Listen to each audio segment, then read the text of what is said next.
Vous aimez l'histoire juive ?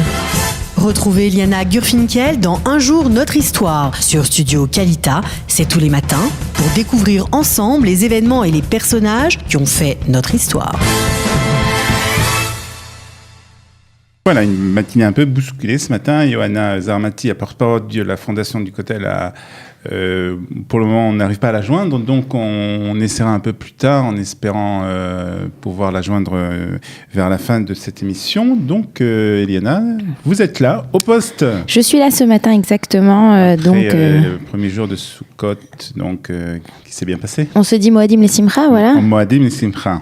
Et donc ce matin, on va parler un petit peu de ce qu'on appelle Inyané des Yoma, des sujets qui nous intéressent en ce moment, c'est-à-dire de Sukkot. Et à mon habitude, je suis allée faire un petit tour du côté du blog de la Bibliothèque nationale, je vous en ai déjà parlé, un blog sur lequel on apprend plein de choses hyper intéressantes. Et ce matin, je vais vous parler des préparatifs de Sukkot dans la ville allemande d'Alberstadt. Alors la ville allemande d'Alberstadt, elle est au centre de l'Allemagne, un peu à l'est de Berlin. Et il faut savoir que au XVIIe et XVIIIe siècle, c'était une ville qui était à l'époque en Prusse, qui possédait l'une des plus grandes communautés juives d'Europe centrale. Alors pour vous donner une petite idée, un habitant sur 12 était juif à cette époque, c'est quand même pas mal. Quand même. Voilà, exactement. Bien qu'on n'ait pas eu, que c'était pas une ville extraordinairement grande, hein, ce ne sont pas les. Sûr, et cette ville avait l'habitude d'avoir, comme toutes les villes, ce qu'on appelle un pinkas. Alors on va regarder tout de suite, on a l'image à l'écran. Alors le pinkas, c'est en fait le registre de la communauté dans lequel on raconte tout ce qui s'y passe. Et ce qui va nous intéresser aujourd'hui, et c'est à nouveau la Bibliothèque nationale qui nous raconte cette histoire, c'est comment est-ce que ce qui est raconté dans ce pinkas et la façon dont les gens trouvaient des etrogim pour cette période de l'année. Surtout qu'en Allemagne, c'est pas facile de trouver des etrogim. Là, nous, on est en Israël. La fête de Sukkot, pour ceux qui ont grandi en France, qui avaient l'habitude d'aller sous le soukha avec le gros manteau, la doudoune, prévoir un chauffage si possible. Et puis là, on est dans on vit Sukkot sous un autre. Et puis ici, il y a un chouk Arbat Minim. Oui, ça, voilà. On vous a vu faire. Avec un très beau reportage à voir sur Studio Kalita. Mais il faut dire que, on vit dans un pays qui est un pays chaud, où la fête de Sukkot prend toute une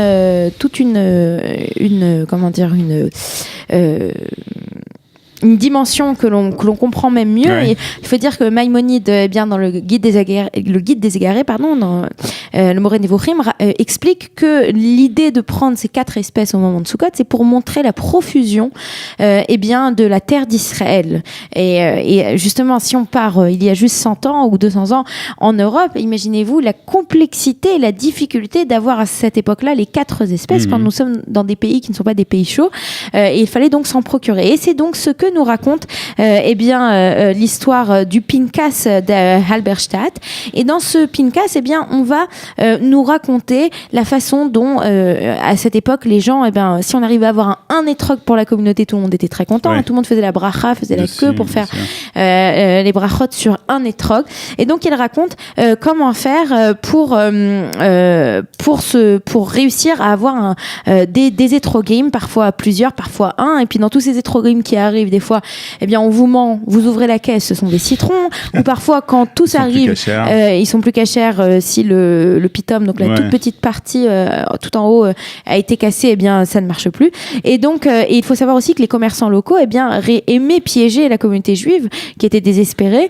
Et donc, c'était toute une situation. Ils devaient payer cher en plus. Ils devaient payer très cher. Alors, dans ce pinkas, on nous raconte en fait la façon dont la communauté a entrepris des efforts considérables, surtout les leaders de la communauté, afin qu'on puisse célébrer la fête de Sukkot. Alors si vous regardez donc là les pages que je vous ai montrées, ce sont les pages 101 à 102, et là-bas on nous raconte donc au 28e jour du mois d'Elul, donc quelques jours avant le début des fêtes de Tishri, on nous raconte à quel point chaque leader essaye personnellement de faire avancer le processus.